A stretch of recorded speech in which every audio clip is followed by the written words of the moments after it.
So we continue to talk about the molecules of life. Okay, we talked about carbohydrates, and you will notice a lot of commonalities among all those molecules. As you remember, when carbohydrates are synthesized, when polysaccharides are synthesized, they're synthesized through the reaction of dehydration. Water is taken away, okay, and multiple monosaccharides form those long chains. Okay, you see the water is being taken away. Now, not exactly the same, but similar situation we can observe in case of lipids. So there are three major types of lipids that we will encounter when we talk about living organisms. First is triglycerides. Triglycerides are formed by the alcohol named glycerol, which has 3 hydroxyl groups and 3 molecules of free fatty acids. Fatty acids do not have to be the same. They can be different, and that will determine the properties of that particular triglyceride. Again, if you would look at the synthesis of triglycerides, you will see that it occurs through taking the water away. You see, 3 molecules of water leave the reaction. Okay, they are produced as the result of reaction because these molecules of water essentially are taken from glycerol and fatty acids. Now, this fancy word triglycerides, can you find triglycerides at your house? Oh, vegetable oil. Any other examples?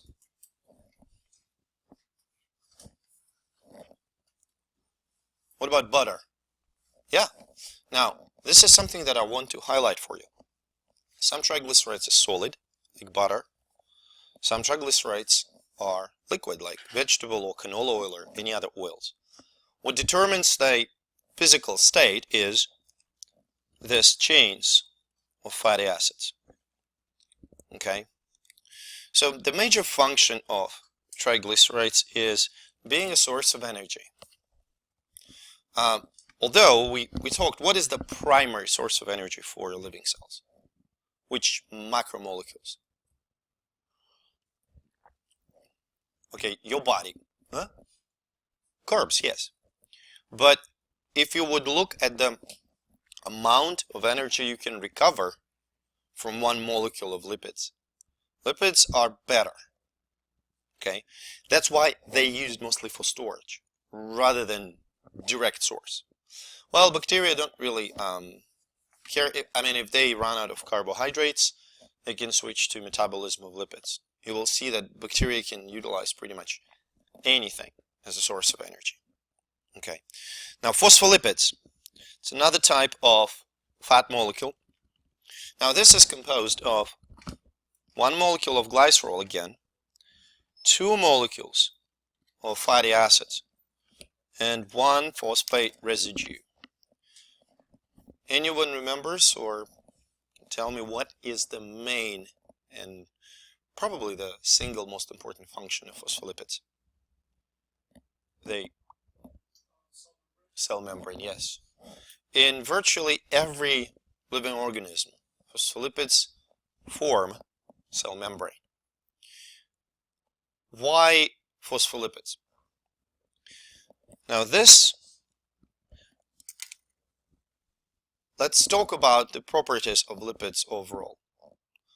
If you will try to dissolve lipids like butter or oil, canola oil, in water, they're going to dissolve. No, they're not going to dissolve, right? They're not even mixing properly, okay? Because they are entirely hydrophobic, totally hydrophobic. If you would look at the phospholipid, you will see that phosphate residue, because of the negative charge here, polar bond between phosphate and oxygen, phosphate residue is hydrophilic. It binds to water molecules via hydrogen bonds. We already talked about hydrogen bonds, right? And that is kind of a reminder that they are extremely important. So if you would look at the phosphate residue here, you will see that there are plenty of negative charge. Negative charge here, partial negative charge here, partial negative charge here and here. All oxygens have negative charge to larger or smaller extent. That makes them prone, well, not prone, but they can bind then to partially positively charged hydrogen of water molecule, right? It's going to be something like that. Okay, you have partially positive charge here and here. Okay, so that will be hydrophilic. On the other hand, this part of the molecule is hydrophobic. So you have a fat that is what we call amphiphilic, both hydrophilic and hydrophobic, or so the hydrophilic parts can be exposed to the water environment. All microbes live in the water environment. If there's no water around, they're not going to live very successfully, trust me. They're going to die, dehydration, or do something else, but they're not going to live. And inside of the cell, what is the major component of cytoplasm? Major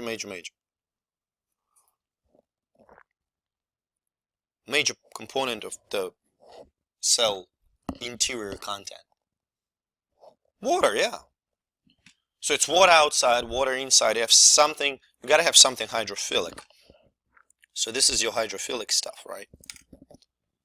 Now inside is hydrophobic, so it's like a hydrophobic layer in disguise. This hydrophobic layer actually allows you to separate what's inside of the cell and what's outside of the cell, and determines a lot of aspects of transport across the cell. Now the third type are sterols and hopanoids. Look at these two molecules. Okay, they look fairly similar. They aren't identical, but they look fairly similar. Both sterols and hopanoids regulate the rigidity of the membrane, which means, membrane is not a solid structure. It is fairly soft. Okay, it can change shape, it can bend. Okay, and insertion of sterols in eukaryotes or hopanoids in bacteria will change how fluid the membrane is. Now, if the membrane is more rigid, which processes will be affected? Think about this.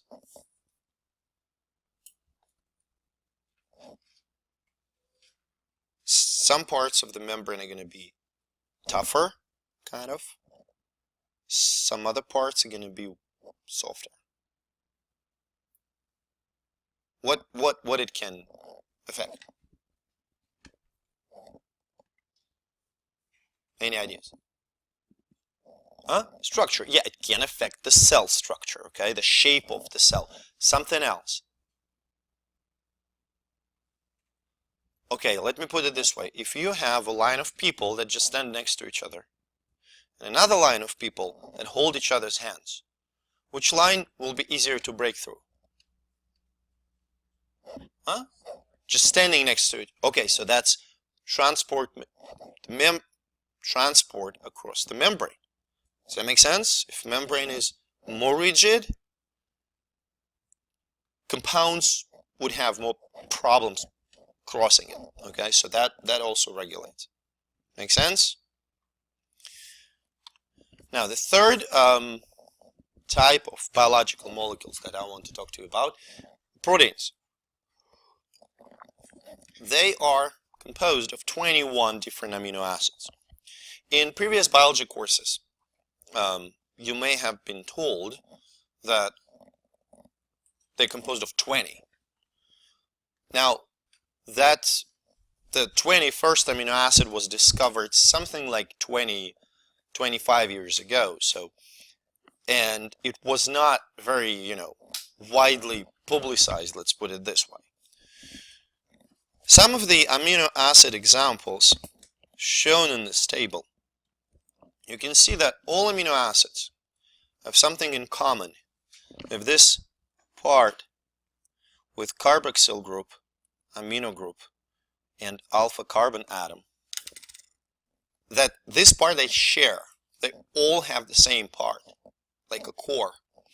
And on the side they have a chain, so-called side chain, which tells them apart, distinguishes them.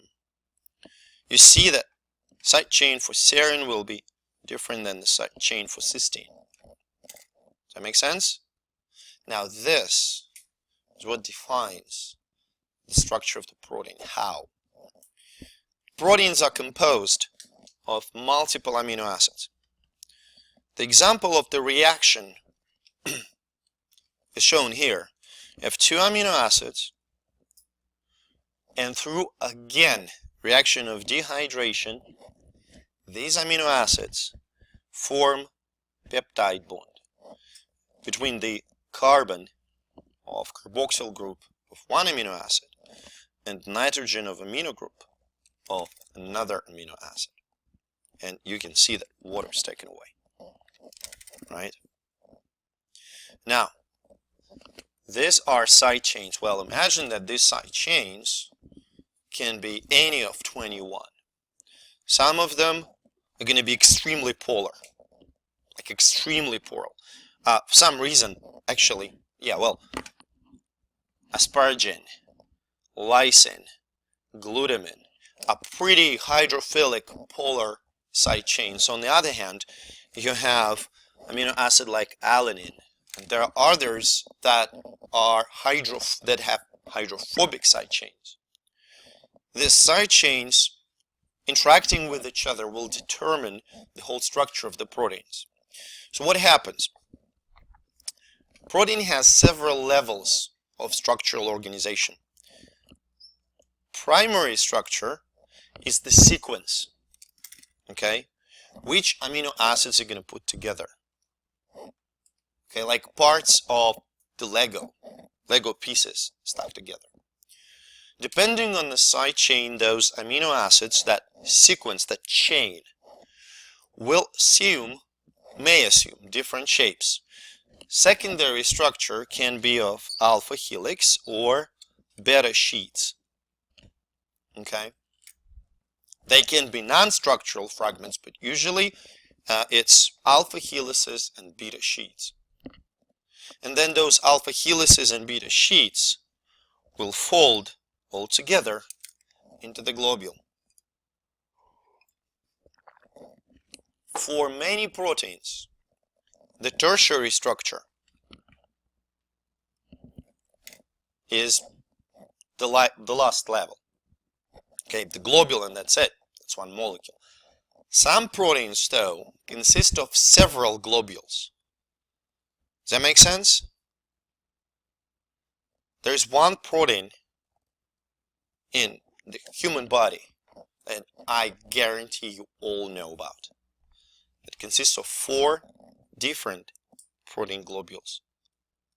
2 alpha globules and 2 beta globules. Hemoglobin, that's right. So you see, 4, they can be separated. You can isolate each globule separately. But in order for the protein to be functional, they all have to be put together. Now, these levels of organization, this primary, secondary, tertiary structures, can all be disrupted. Now, what holds them together? Interactions between which parts of the amino acids?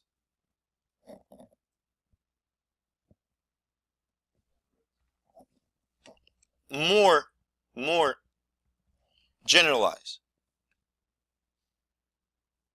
Which parts of amino acids interact with each other? Side chains, yes. So side chains interact with each other. They don't make chemical bonds. It can be hydrogen bonds. It can be weak diffuse interaction between hydrophobic doesn't really matter, but a lot of interactions between side chains. Can you disrupt those interactions? Okay, how do you disrupt hydrogen bonds? The easiest way. Huh? Not really, because water will form more hydrogen bonds. But since we are on the water, why water is liquid, sorry. Why it's liquid at normal temperature? Because of what? Of what bonds? Hydrogen bonds. Now, when you break apart those hydrogen bonds, what happens to water? It evaporates. How do you evaporate water? You heat it up. That's the easiest way to break down hydrogen bonds. To heat something up. Do you cook eggs for breakfast? When you break them on the skillet, how do they look initially? Huh? See-through, yeah, like a snot, right? Pretty fluid. Once you cook them, they look more like boogers, right? Okay, they're solid. They definitely change structure. Okay, something is going on. If you've seen what is that Chinese soup when it's extremely sour and they break egg into it. Pretty much you break egg into that sour soup and it immediately solidifies. So acid, temperature, different, actually radiation can do that. They all can denature proteins. They can break down the protein structure, disrupt.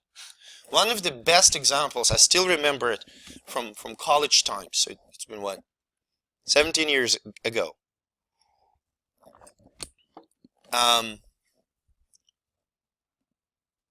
Ladies know that if you go to hairdresser can do perm, right? And when they do perm, what do they do with your hair? I've never got one, as you can see, so I'm not really familiar with the process, but what do they do?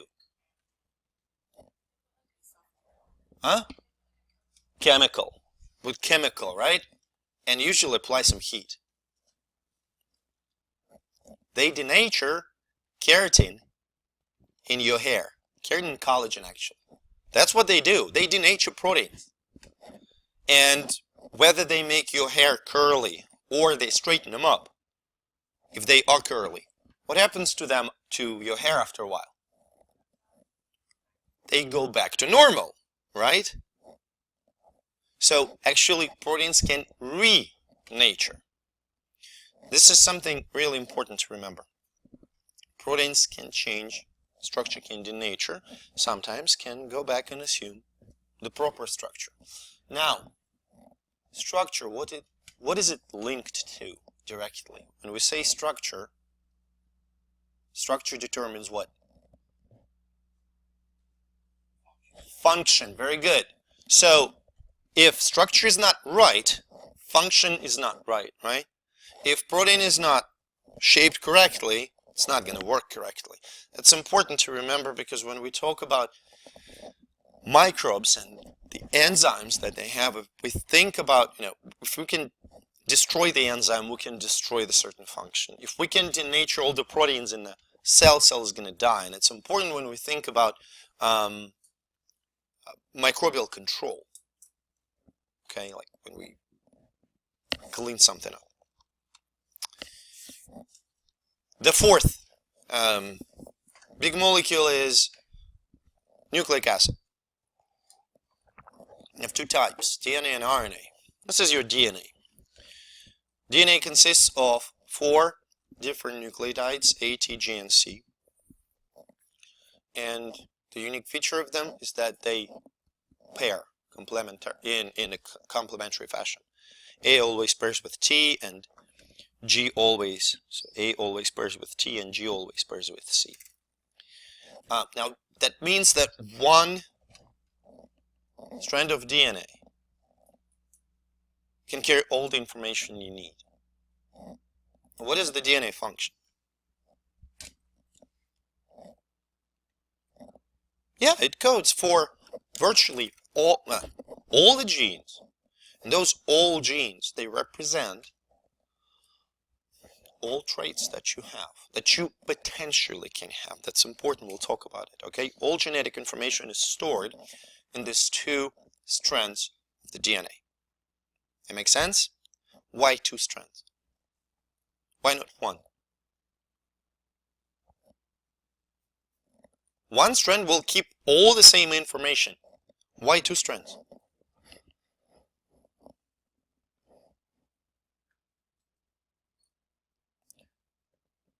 Do you have computers? Do you? Do you do backups? Well, that's a tough question, I know. Not a lot of people do, but should you? Oh yes. So, having two strands gives you kind of an insurance, right? An additional copy. In case there's a break in one, second one remains intact. And the broken one can be repaired based on the complementarity principle. That makes sense? Now, the question is, does it have to be double strand, technically speaking, absolutely hypothetically? Not really. A lot of viruses have single strand DNA genome. It doesn't, doesn't hurt them, obviously, but cellular organisms all have double-stranded DNA. Okay? Important thing is that this complementarity principle also allows you to copy the strand and reproduce the information. So that enables you to give this information to the next generation of cells. Okay? Now, just having the DNAs, it's great. Okay, but you gotta express those genes that you have in the DNA. And that is achieved by a synthesis of so-called messenger RNA. RNA is single strand, okay, molecule, so it doesn't have the counterpart, the complementary counterpart. It also has slightly different set of nucleotides. Anyone remembers which one is not present in RNA? Huh? Uracil is present, right? So thymine instead of thymine, you have uracil in RNA, right? So RNA is single-strand molecule which assumes fairly awkward shapes when it is synthesized. And then it serves as the messenger, as the template for protein synthesis. So here's the central dogma of molecular biology. Interesting thing is that this term, central dogma, was initially attributed to James Watson, who, along with Francis Crick, discovered the double-strand structure of the DNA. Later in his interviews, Watson said that he never meant it to be a dogma. When they established that sequence, that DNA is transcribed into RNA and RNA is translated into protein, they never thought that they made a final discovery. As it turned out, it wasn't final. There are some slight variations to this process. But since then, the term kind of stuck, and we call this sequence of events, DNA, RNA, protein, the central dogma of molecular biology. So genes that are in the DNA transcribed into RNA. Now genes, when they are expressed by RNA into the protein, they define the traits. The question that I love to ask, we have plenty of people in this room. Our genomes, how similar are they? How similar are they? If we take two males, how similar the genomes are going to be? Absolutely, almost identical. And along with that, I don't see anyone being very, very similar to each other in terms of the physical appearance, right? Different height, weight, and physical capabilities, eye color, whatever. Okay, all different. So why?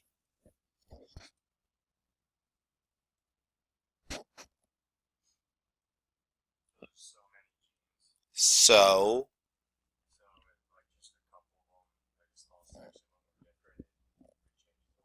Excellent. So we have many genes, but not all of them are expressed at the given time. Compare yourself now and yourself 15 years ago. You probably look very much different, okay? Because expression pattern changes. Does that make sense? So it's expression of genes, not all genes, that define the phenotype of the organism. And what determines which genes are going to be expressed? Environment.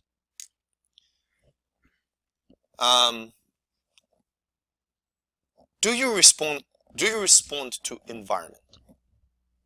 Absolutely, of course. If I will put you in a cold environment, you will start producing thyroid hormone because it's cold and your BMI needs to be jacked up.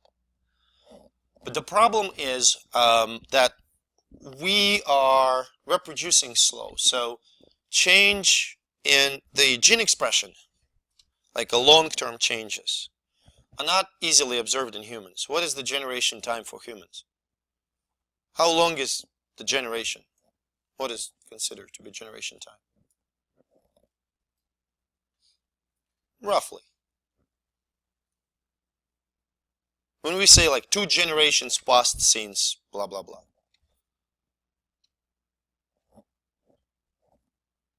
When we usually get married and have babies? At what age? Again, roughly. Well, 25. I mean, probably generation time will increase in the long-term perspective because now people have kids later, but so far it's about 20, 25. It was shorter, I don't know, 500 years ago. Now it's 25 on average. What is the generation time for bacteria? Any ideas? In the lab conditions, in the perfect conditions. Come on, give me a number. An hour. Actually, it's kind of slow.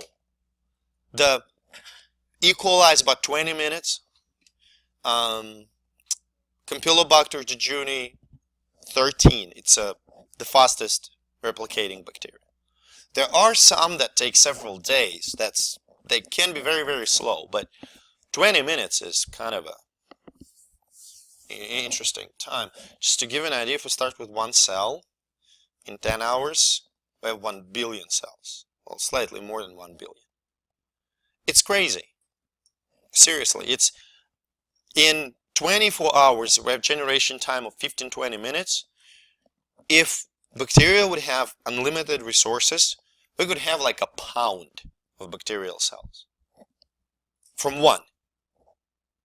So they replicate fast, and since they replicate, they replicate the DNA, they copy the DNA, they can respond to the environmental changes extremely fast. They can adapt to the environment, produce different phenotypes.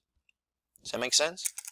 Now, not all the genes are expressed all the time. That's a very important thing to understand. That's what we talked about. Okay? Now, this adaptation to the environment is what we call evolution. In a very basic form, living organisms adapt to the changing environment. And the ones that are adapted better than others, ones that are more fit for that environment, will survive. Okay, so we can, now these changes accumulate via mutations, right? Mutations can arise from what? What can produce mutations?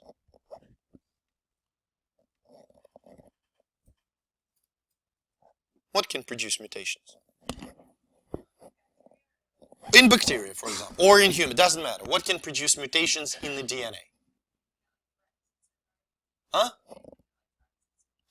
It doesn't stimulate the mistakes by itself. Because mutation essentially is a mistake in DNA. What can lead to that mistake? Cancer is the result of it. What can cause the mutation? Huh? it's not even it's larger than a mutation. Huh? What kind of radiation? Okay, radiation is an impact, something else. Huh? Temperature can cause mutations, yes. Chemicals? Can, right? Another thing, DNA is getting copied. The copying process, huh? Yes. When you write something down, when you copy something, you accidentally can make a mistake. Same goes here. So mutations constantly arise. Some of them are incompatible with life. So those cells will simply die. Some of them have no effect. They will probably not be kept in the population. Some of them will give advantage to the cells. For instance, if you start to grow cells on the medium that contains antibiotics, these antibiotics will kill most of the cells, but some of them, because you have millions and millions of bacterial cells, some of them will have the mutation that allows them to survive, allows them to avoid the effects of antibiotics. So eventually you have the population that is enriched by the antibiotic resistant cells. Make sense? And eventually you generate an antibiotic resistant strain. It can be done in the lab. Evolution is not just theory. I always say, if it's just theory, so is gravity. Go ahead, jump from the roof and check if it's just theory. Okay, evolution is the law that can be observed. We can generate antibiotic resistant strain in the lab. Okay, actually, Theodosius Dobzhansky said that nothing in biology makes sense except in the light of evolution. And when we talk about anything in this course, quite literally anything, any features of bacterial microbial cells, we have to keep in mind gene expression and evolution. When you have a question, why does it happen? Think about evolution first. Okay? Now, one of my favorite analogies of how you can think about DNA and gene expression is the cookbook. Did we talk about cookbook? No? Okay. Imagine you have a family cookbook. Recipes. Not just, your mom's recipes. It's like 200 years old. From your grandparents.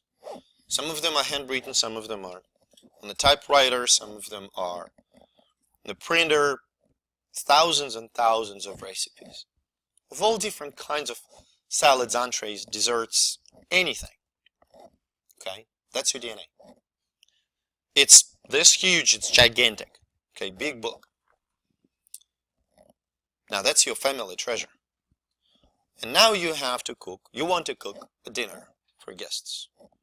Are you going to cook all 37 types of, beef stew? Probably not. You're going to pick one of this, one of that, one of dessert, one of entree. Now if you want to do that, and you live in the digital age, you live now, would you carry the whole thing in the kitchen, risking to burn it, spoil it?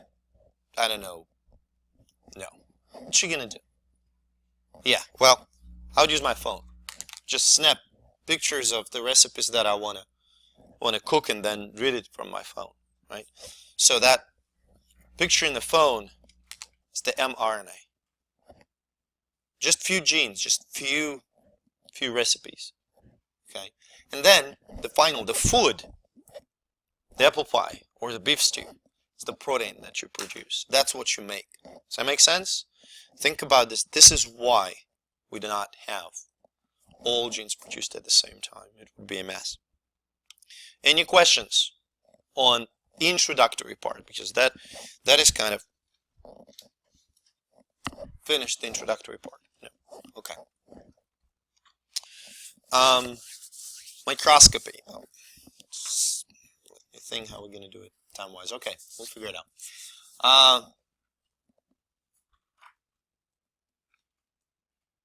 So, microscopy allows us to see small organisms It is entirely based on two features of light. Ability to change direction when it goes through the transparent material. This is called refraction. Okay, and ability to be reflected by not so transparent material, reflection, right? So if you would look at, I don't know, windows in a cabinet, you see that they both have, well, refraction. There's almost no refraction through the window. That's the main idea, right? It doesn't really change the direction of light. You see whatever is behind it with no changes in shape or something. But it does have a little bit of reflection. Okay. If you will change the shape of the glass, you will make a lens, then the direction of light will be changed, and you can either make the image larger, okay, in case of convex lens, or you can make the image smaller. You can put the focal point closer or farther, okay, like in case of concave lens. All right. So the whole idea of the microscope is to have a series of lenses and little mirrors to alter the path of light in order to enlarge the picture and see something that we cannot see with the naked eye. How small can be the objects that we can see? What determines the size of the object that we can see?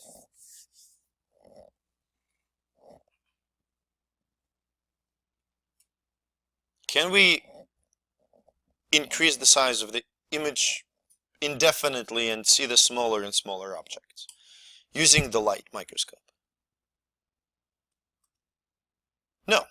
What is the fundamental restriction? Which property of light, which quality of light restricts the size of the object that we can see?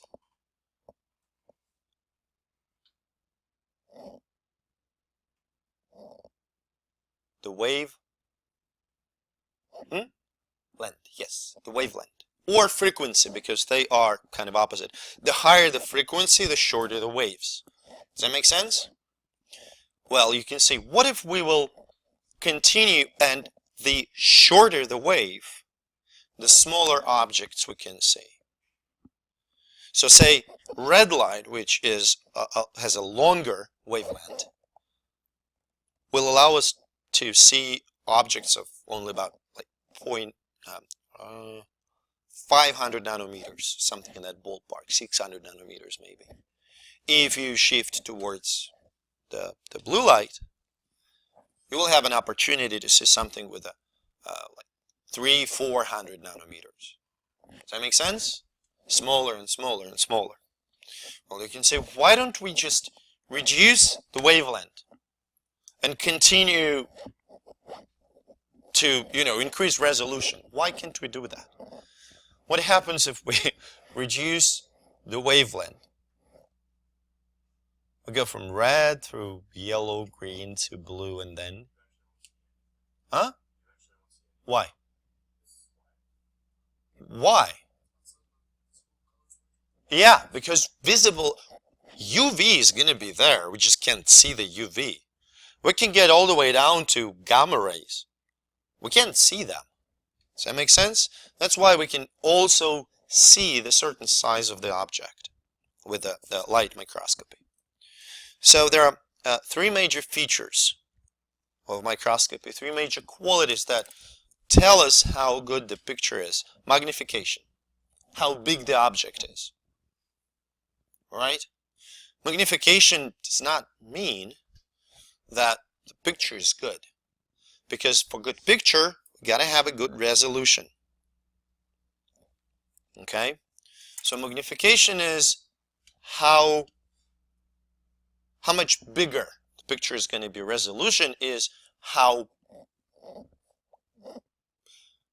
if we can distinguish two closely located objects, that's a good resolution. Does that make sense?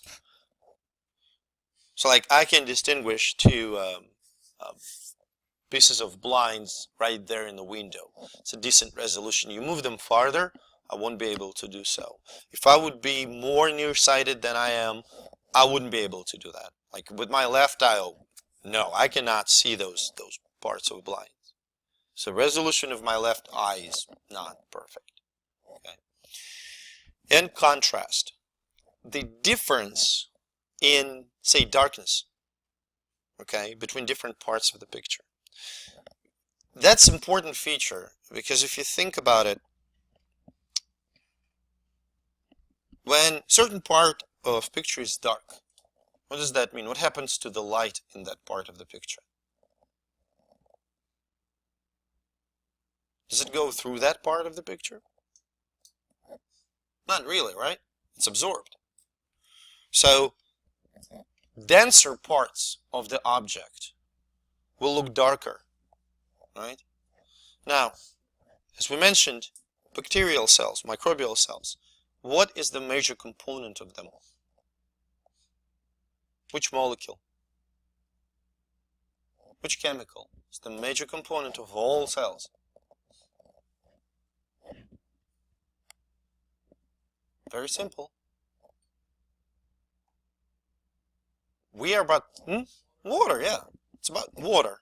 And the environment that we're going to put those microbes in is also going to be water. So, you know, looking at water against the water is going to be a lousy exercise.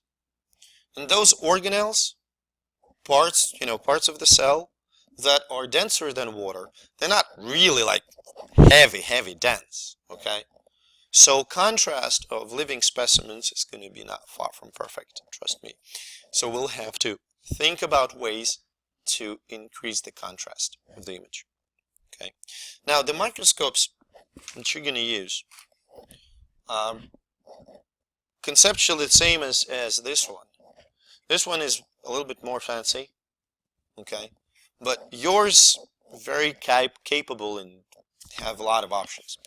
So these microscopes, this one, are light, they use light, compound, which means they have several objective lenses, binocular, so you're looking at two eyes, and they are parfocal. Parfocal means that when you change the objective lens from one to another, microscope remains in the relative focus. So when you bring your image to focus and then you want to go to different magnification, you don't have to go the whole 9 yards to bring it back to focus once again.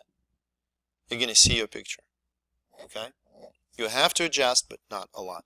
Now, these two images here show you the first microscopes. This is the Leeuwenhoek microscope, the very first one that the Dutchman glassmaster created it.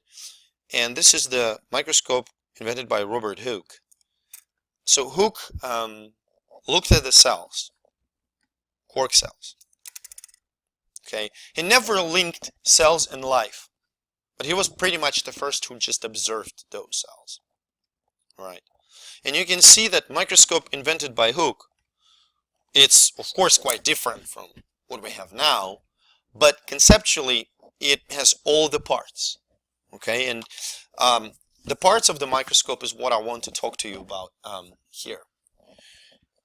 You have to know them, right? So here are the parts, the eyepiece. Well, basically the function is you look into it. Nose piece with objective lenses, here, revolving nose piece. Well, it's a body of microscope, who cares? Mechanical stage. It is called mechanical stage because you can use the knobs here to move it around. It makes it easy to manipulate the slide because hands are often not really steady. Using the knobs, you can move it in a very fine manner and find whatever you want to look at. Okay. Two knobs over here, the coarse and the fine focus knob. The coarse focus knob is larger, the fine focus knob is smaller. Use coarse focus knob only when you initially bring your picture to focus. Okay. When you place the slide and you use the scanning objective, the very first objective, the objective with the lowest magnification to just figure out where's your specimen. Okay. Then when you switch to higher magnifications, and on your microscope, you're going to have 4 objective lens, 4x, 10x, 40x, and 100x. Right. So this is going to be scanning. Okay. And then you have low power, high power, and oil immersion. So when you switch it from scanning to low, high, and oil immersion, you use only fine focus knobs to bring it to focus. Only. Why not coarse focus knobs? What can happen if you use coarse focus knobs? Which one? The specimen? Yeah, you can break the specimen, but this is a problem, but not a huge problem. You can break lens. That's worse. Okay. And also, when you use coarse focus knobs, you move the objective piece to such a great distance, you immediately go out of focus and you have to start all over. Does that make sense? Now, how do we calculate total magnification? What do we do to calculate total magnification? We have to multiply something by something. Objective lens times eyepiece. All eyepieces on mine, on yours, not on all microscopes, but on this, 10x. So if I say I look at this specimen at 400x magnification, I mean that I use 40x objective and 10x eyepiece on these microscopes. Does that make sense?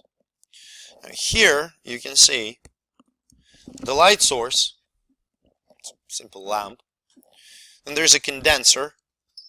It's pretty much lens that focus the light specifically on the specimen. Instead of the light going all the ways, they put the light at the specimen. And the iris diaphragm. It regulates the amount of light that gets on the specimen like a diaphragm in the camera. Okay? Can close really, really narrow, open wide. And that alters the contrast of the image, and it's really important to manipulate it to get a really good image. Okay, let me think how we're going to do it in terms of the time. Okay, I'm going to talk about microscopy up to staining, and then we switch to our awesome specimens. Really awesome. We'll see if we can do some microscopy with them. Can't guarantee, but we will try. So, microscopy. We're going to talk about light and electron microscopy a little bit, just, And then the light microscopy, the one that we're going to employ, not almost, all the time, is going to be the bright field. It's pretty simple. You observe specimen against the bright background. Okay? On this particular example, you can see that the cells of bacillus are stained. We'll talk about staining eventually, but so far what you have to know is that it's against the bright background. Okay, bright field. In the dark field microscopy, light is manipulated in a certain way so that background is dark and light kind of is reflected by the cells of the specimen. Convenience of that method is that it provides very high contrast between the cell and the dark background. That makes sense? So it's very widely used to observe live specimens. You don't have to stain them. Your cells are lit against the dark background. Phase contrast. Now, one of my personal terms that I use is the word fancy. When I say word fancy, it means either it's expensive or it's really complex and I have no idea how it works, or both. So for phase contrast, It's fancy because I barely have any idea how it works. Okay? There's some trickery with the light. So this microscope has a phase contrast capacity. There's some additional filters inserted. What it does, it enhances the image. What I mean by enhances the image, it means that live specimen observed against the bright background looks very contrast. You see how this Pseudomonas bacilli can be fairly well seen. Okay, again, for live specimen, it's very good for live specimen. DIC, that's the next level of fanciness.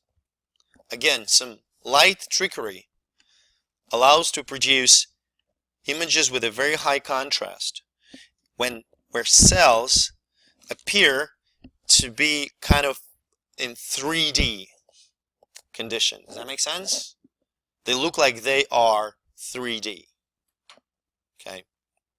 We're not going to do any DIC microscopy because we just don't have the capacity.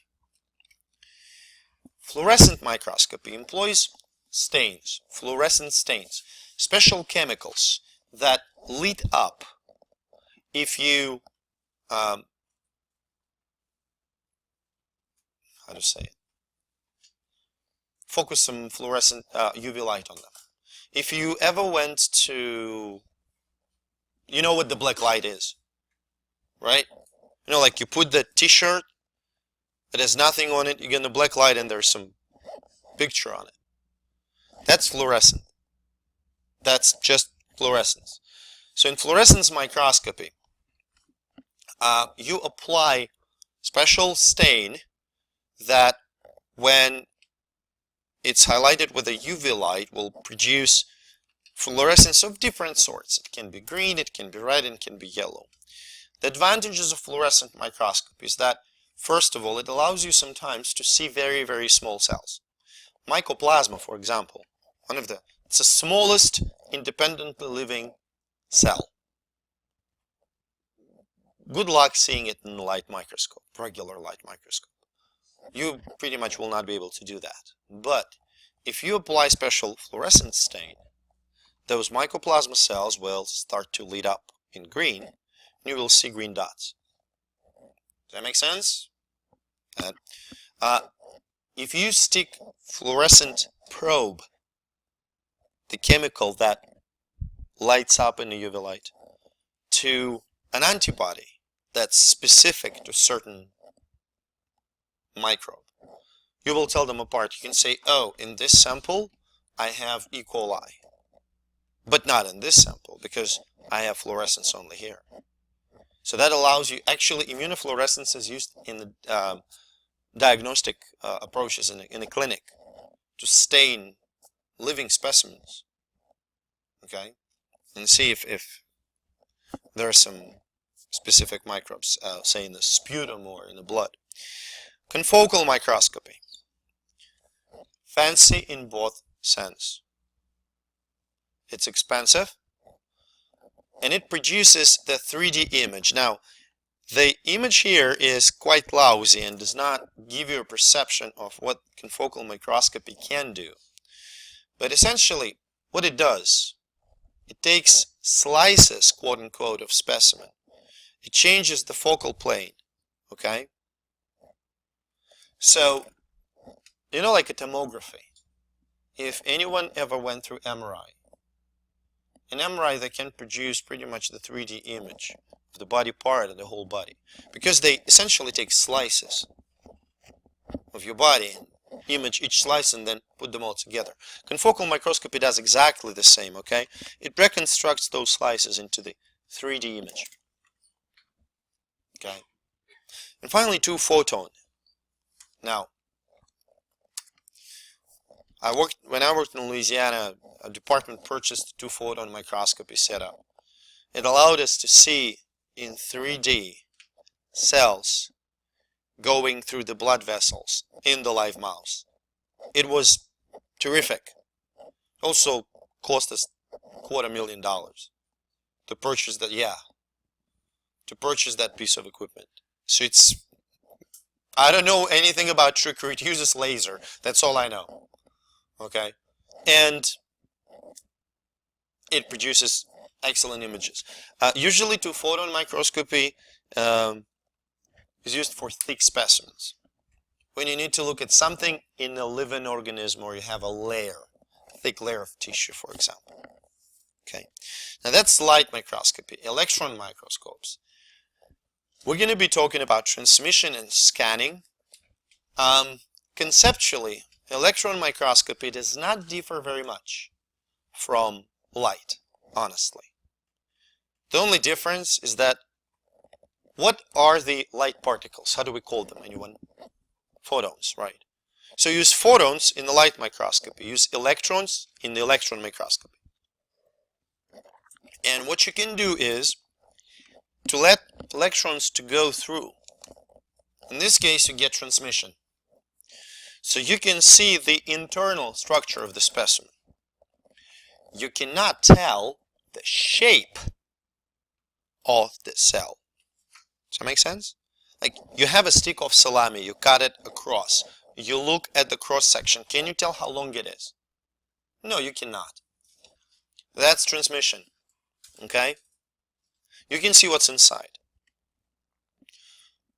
Scanning, on the other hand, uses the reflection of electrons from the surface of the cells, producing absolutely gorgeous images, bless you. It scans the surface. It's like looking at the stick of salami, appreciating its shape, but having no clue what's inside of that stick. Maybe there's a dead rat, okay, and you don't even know. So I usually say that transmission microscopy produces very, very useful images, very informative images that are pretty ugly. And scanning microscopy produces rather uninformative images, because you can't say a lot except for the shape, that are absolutely gorgeous. If you put in Google scanning electron microscopy algae, it's unbelievable that such beauty can actually exist. Okay. Now, before we will get to our samples, any questions? Okay, the quick walkthrough for microscopy. What you have to know is magnification, resolution, contrast. What is the difference? What is parfocal light, binocular compound? What these words mean? Function of different parts of the microscope. 6 types of light and 2 types of electron microscopy that we talked about. Don't be scared. I'm not gonna ask about very intricate details of each type, you know. You know basic differences like phase contrast, high contrast images of the live specimens. Dark field, what is the difference between phase contrast and dark field? In dark field you observe a specimen that's lit up against the dark background. It gives you an opportunity to observe live specimens again. Okay, so know these differences. Okay, now I told you before, and I tell you now, I do my very best to provide the answers in a question that would not give you the headache of trying to pick answers that are like 0.5% different, that technically could both be right. I try to make them pretty distinctive, and I'm always open for the discussion of the answers. Now for the for the chemistry of life, just going back for a second, understand the functions of those macromolecules, understand how we make them, dehydration, how we break them, hydrolysis, and what are the components. Don't try to convince me that DNA consists of amino acids and protein or nucleotides. Know that stuff. Alright? Any questions? We good? Okay, we're gonna stop, we're gonna stop here and we're gonna get back to our samples. While I'm stopping, what you can do is get your samples. Okay, remember they're like, collect them.